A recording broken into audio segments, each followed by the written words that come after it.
The ice does not forgive and it does not forget. In 1845, two ships, HMS Erebus and HMS Terror, left England carrying 128 men.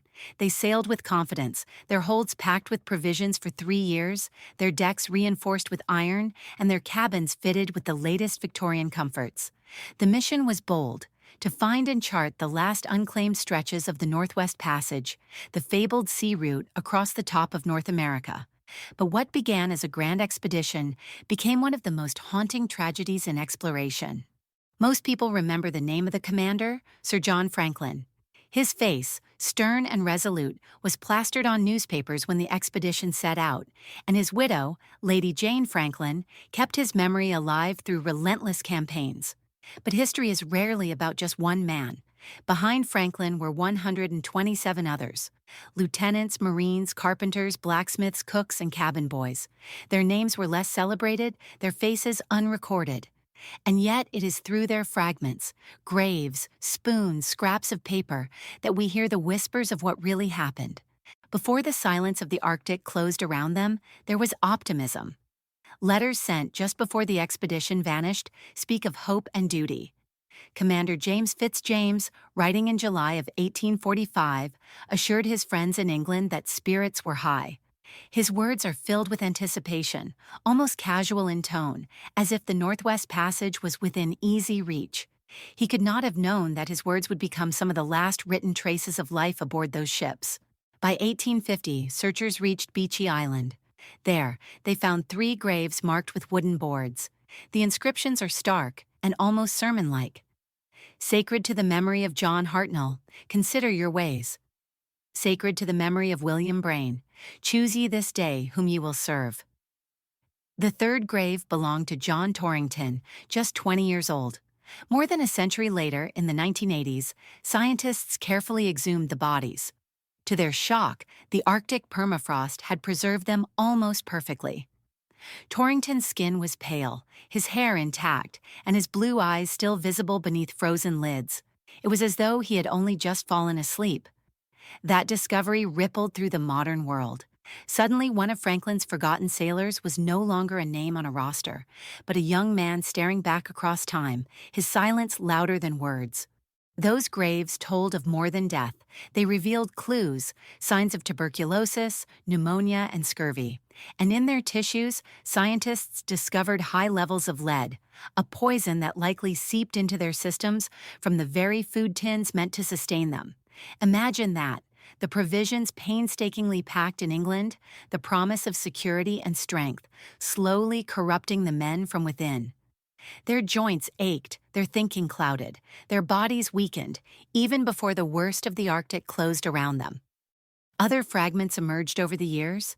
Inuit hunters described starving men dragging sleds across the snow, their uniforms in tatters, faces drawn with desperation.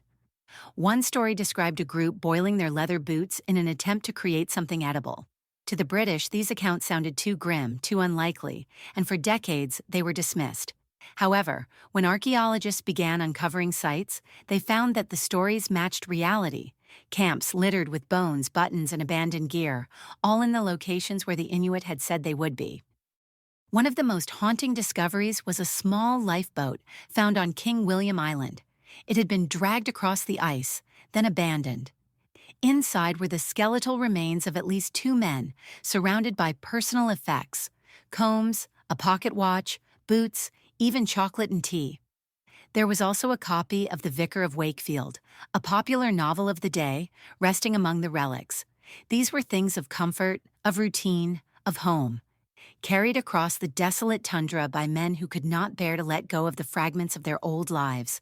The image of that boat, filled with bones and belongings, reads like a final diary entry, silent but devastating.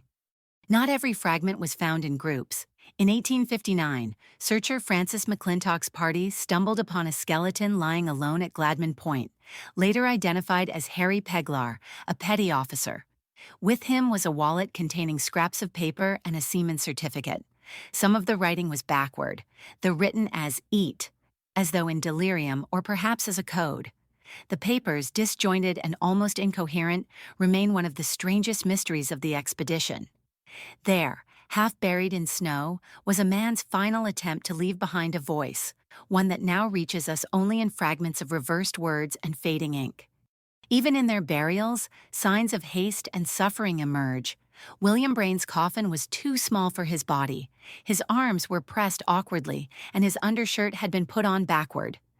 These small indignities speak volumes about the exhaustion of the men who dug his grave, rushing, weakening, unable to give their shipmate the dignity he deserved. Modern science has continued to probe the mystery.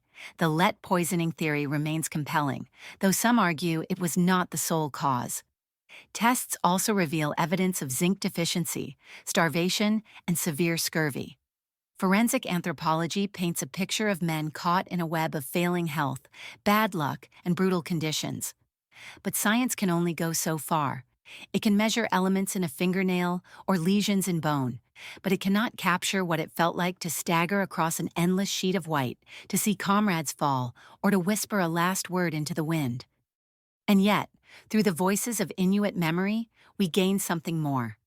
Elders told of men who staggered and collapsed, of ships that drifted silently in the pack ice, of bodies discovered where the snow thinned.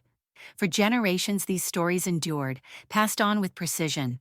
When the wrecks of HMS Erebus and HMS Terror were finally discovered in 2014 and 2016, it was Inuit oral history that provided the key. It was proof that memory, carried in voice and community, can be as accurate and enduring as any map. The Franklin expedition is often portrayed as a tale of hubris, of empire and ambition thwarted by nature. But it is also a story of ordinary men. John Torrington, whose eyes still looked out from the ice. William Brayne, who was awkwardly buried by shipmates who loved him but had no strength left. Harry Peglar, leaving behind backward words in a final struggle to be heard. And the countless others whose names are recorded only on muster rolls, but whose lives ended in silence on the tundra. To remember them is to remember that history is not only about the commanders and grand plans, but also about the carpenters, cooks, marines, and cabin boys who lived and died in their shadows. Their fragments, graves, spoons, boots, papers are all that remains. But in those fragments, we can still hear voices carried on Arctic winds, whispering through time. The ice does not forgive, but it also does not forget, and neither should we.